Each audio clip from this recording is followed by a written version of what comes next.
Jonathan, old chap. How are you tonight?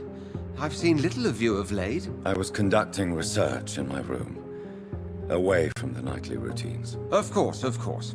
Worry not, I understand. The situation has been testy around here. I won't deny it, but we still stand. What news do you bring? The news is not good, my friend. We try to keep the epidemic at bay, but street violence is escalating quickly. How bad is the epidemic? It is killing the infected patients faster. In less than 2 days now.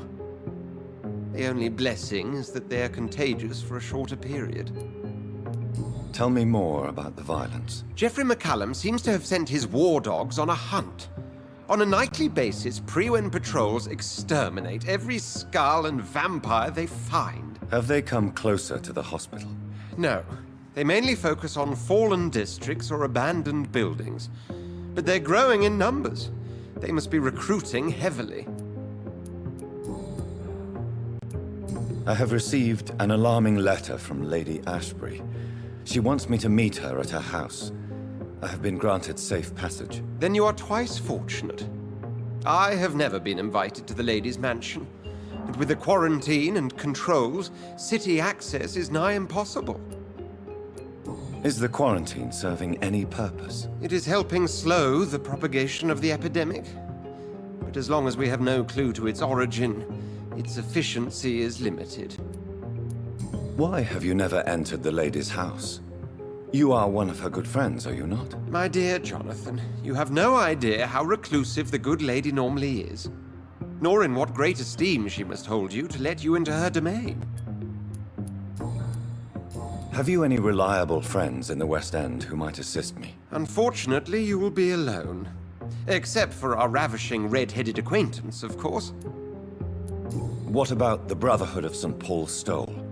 Where are they? There are only a few of us, and most others would not speak to you. I am the black sheep of our brotherly flock, you know. What of my commission here at Pembroke Hospital? Nothing to fear, Jonathan. Your position here is in no jeopardy. You remain one of us, and you are always most welcome. Thank you, Edgar. We shall speak again later.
You must prepare, child, for the earth is bleeding and the harvest is upon us.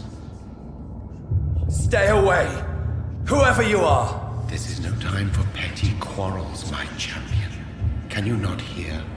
The famished queen has awoken.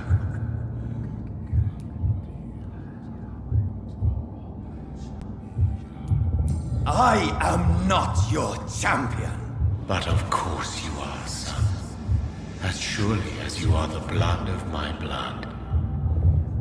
I had to kill Mary. I have known your pain, child. Do not succumb to... Silence! I dismiss you, now! The land calls for a champion. All and everyone needs you. Silence!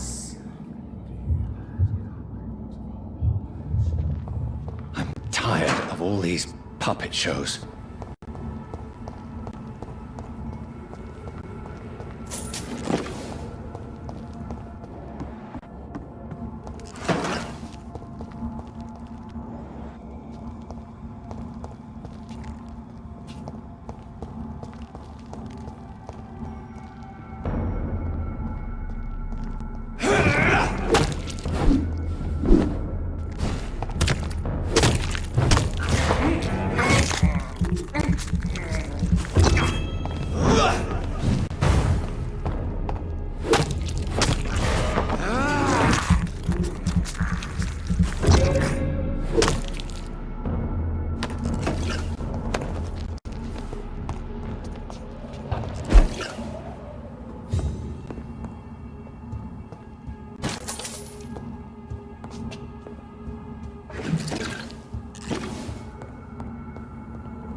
Whatever this poor woman did, nobody deserves this kind of punishment.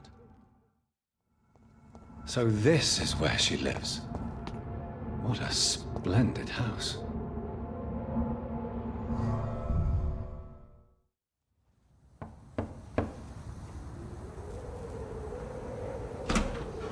Dr. Reed, welcome. How are you? As good as one can be, considering the circumstances. Yes. Death and affliction seem prevailing themes of late. Please, come in. We have much to discuss. I hope I haven't disturbed you. Not at all. Actually, I was counting on you visiting me tonight. How strange, this painting. Beautiful, melancholic, yet with a haunting dignity. Indeed. A long time ago, a friend asked me to paint this for him, but I kept it in the end. I did not know you were a painter, my lady. There are many things you do not know about me, young Ekon.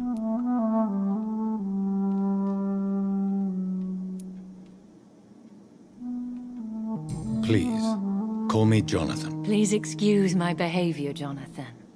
I tend to tease my friends when uneasy. What is bothering you, my lady? Your letter was quite alarming. We will talk about this in a few minutes. For now, I would like you to tell me about yourself. How have you been since we last met, my friend? I came to the conclusion that my maker, whoever he might be, must be a powerful vampire. Certainly extremely old. How have you reached this conclusion? He is the only immortal I've seen appear in an ethereal form. His voice, his words seemed ancient. It was disturbing. I am afraid you are right. The simple fact that your blood made Mary such a strong Ekon proves that you must be of ancient lineage. I felt this power radiating like an aura every time he appeared. Most ancestral vampires of England were killed by the Guard of Priwen half a century ago. I wonder who your maker could be. You have no idea who he could be? Some of the ancient ones fled England. Some may still be in hiding. All I know is you, my friend, are a pawn in some secret and obscure game of chess. My sister Mary. She was made a vampire in the same way I was. She was the one killing all those people everywhere I went. Vengeance is a powerful force for those betrayed. Made vampire through careless error. Victims by surprise. I swear I did not intend that. If only I had known then how vampires are created. That is the scientist's speaking. In truth, most of us do not know how it really works. Personally, I make sure my prey will not return to haunt me. What do you mean? I am merciless, Jonathan. I only feed on the dying, and I make sure they are dead before leaving their remains. In the end, she implored me to put an end to her misery. But still, I felt I had taken her life twice. I am so sorry for my accidental cruelty. Had I known your dear Mary was still alive, I would never have sent you to pray for her soul in that church. There is no need to apologize, my lady. Your words have been most helpful in these difficult times. Thank you, my friend. If only we could have guided your poor sister through her terrible nightmare. I think I should ask the questions, your ladyship. After all, it was you who invited me to settle this most urgent of matters. Fair enough, Jonathan. The situation is critical. We do not have the luxury for etiquette. Please do not misunderstand me. I would be delighted to discuss mundane matters and idle trivialities. If we survive the dark nights to come, we shall have all the time in the world to speak, you and I. For now, please follow me, Jonathan. I must say, your house is exquisite. One of the advantages of living forever is having the time to be selective with one's furnishings. I took the liberty of having tea served. You can still drink tea. Can't keep it down, but I do so enjoy the aroma. Let us toast to make-believe. And of course to your health, Jonathan. And to yours, my lady.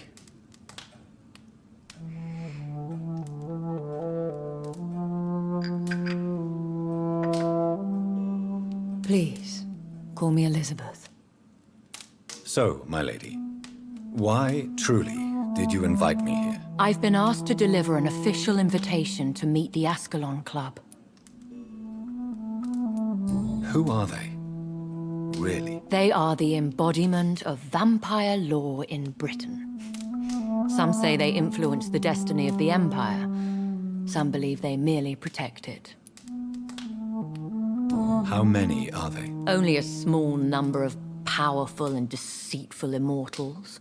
All of them entangled in a sticky web of shadow cabinets, influencing trade. Will they fight the Guard of Priwen? I doubt it. Fergal was Lord Redgrave's executioner forever and a day. By defeating that beast, you deprived them of a powerful weapon. Why use you to contact me? Because they know we are close. The Ascalon Club has many spies. Their main occupation is gathering information and then deciding how to use it.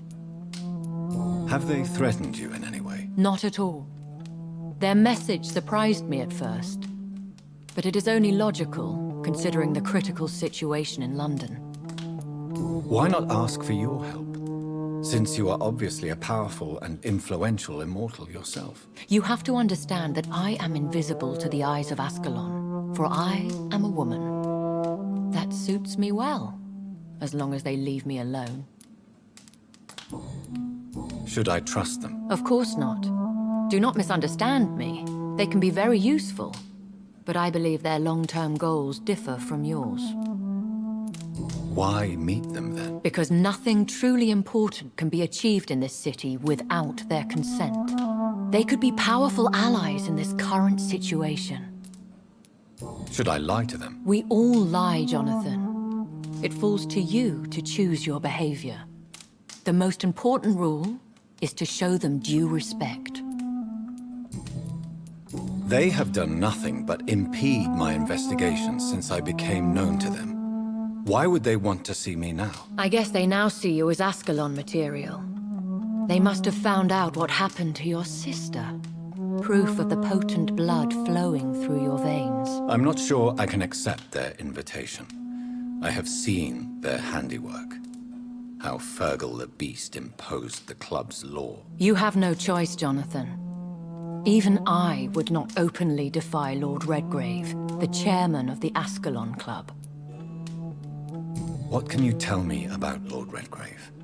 Who is he? Lord Redgrave is the founder and chairman of the Ascalon Club. Most mortals know him as the Earl of Bristol. He is rich and extremely influential. Have you met him? Only on rare occasions, for he never goes outside the club. And women are not awarded membership, even immortals. How old is he? How long has he been a vampire? Lord Redgrave claims to be the progeny of William Marshall, the most valiant knight who ever lived. If that is true, he could be very old. How powerful is his reach? The Ascalon Club may be the most influential secret society in England. Not all its members are immortals, but they are all very powerful. They are not all immortals. How is that? The club is mainly comprised of political figures who seek the safety and expansion of the Empire. The most loyal are awarded immortality. Any familiar or famous names? As the richest, most relentless British tycoon, Aloysius Dawson is considered ideal Ascalon material and has been watched for years. If you are convinced I must meet him, I will heed your advice. Thank you, Jonathan. I understand your reluctance to brush shoulders with London's vampire elite. But we have no choice. Is the situation that critical? Yes. The Guard of Prewen has called for a second great hunt of our kind. And they will stop at nothing to eliminate us. Will the Guard of Prewen and the Ascalon Club fight each other? I doubt it. If Prewen really launched a great hunt, I think most of the Ekons I know would flee the country to escape the bloodbath. I think I saw them kill an Ekon on the way to your house. They seem to have a list with names. To launch another great hunt, they must have collected intelligence on vampire identities and whereabouts. They are a resourceful lot. Should we fight back? I will not be hunted down like an animal again. I admire your courage, Jonathan. But the best way to fight them is to put an end to the epidemic. This is the only way to clear the air. What is a great hunt? The first great hunt was launched about 75 years ago. In just a few nights, the Guard of Prewen located and destroyed most of the old British vampires. Why start a second one? Prewen has always seen us immortals as a threat to mankind. My guess is they suspect one or more of us as the cause of the epidemic. How did you survive the first hunt? I fled, Jonathan. Like most vampires who survived that slaughter. And I secretly came back when I was sure they had lost my trail. You should flee then. Leave London, the country even. I have seen the Guard in action. They are merciless. Your concern warms my heart, Jonathan. But fear not. If the situation gets too dangerous, I shall retreat to my secret Scottish manor. I could hide you in my luggage, if you wish. Thank you for the offer.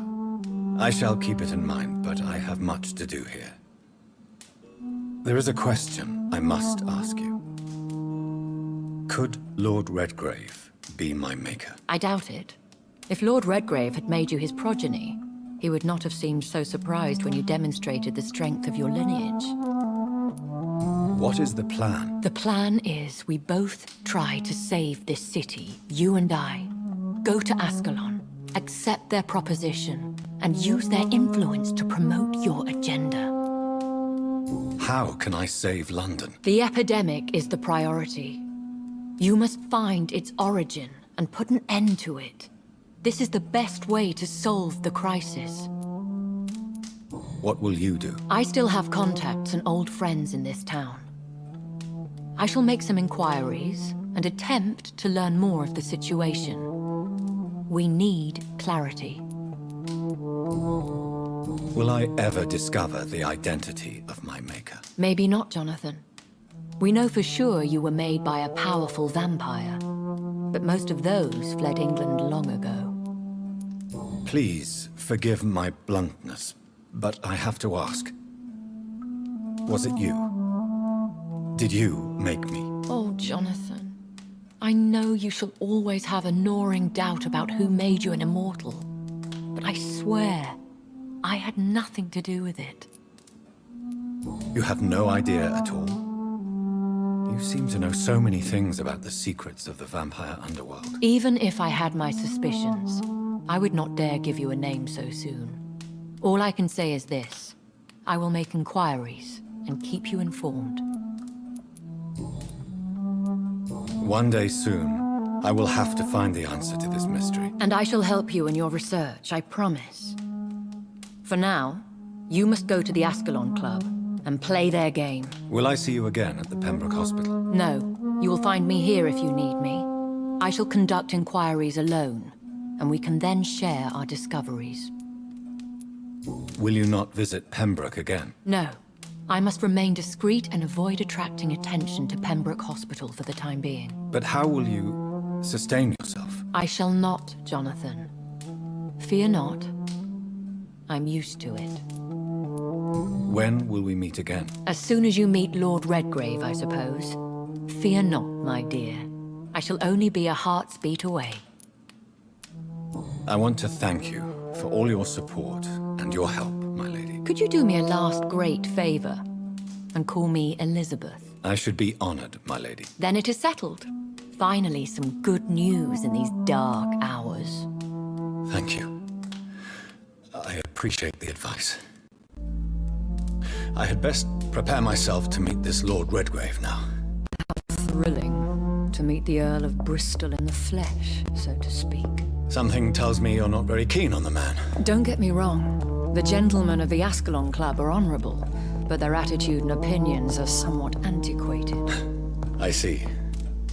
As long as they deny access to female applicants, I will leave them to their antediluvian considerations as to the natural order of things. Jonathan, promise me you'll be careful. Of course. But why the fear in your voice? Look at me, Jonathan. I am. I mean, really look at me, young Ekon.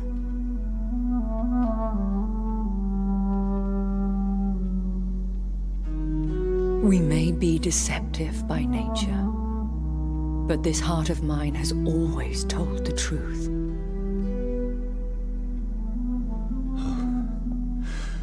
Elizabeth.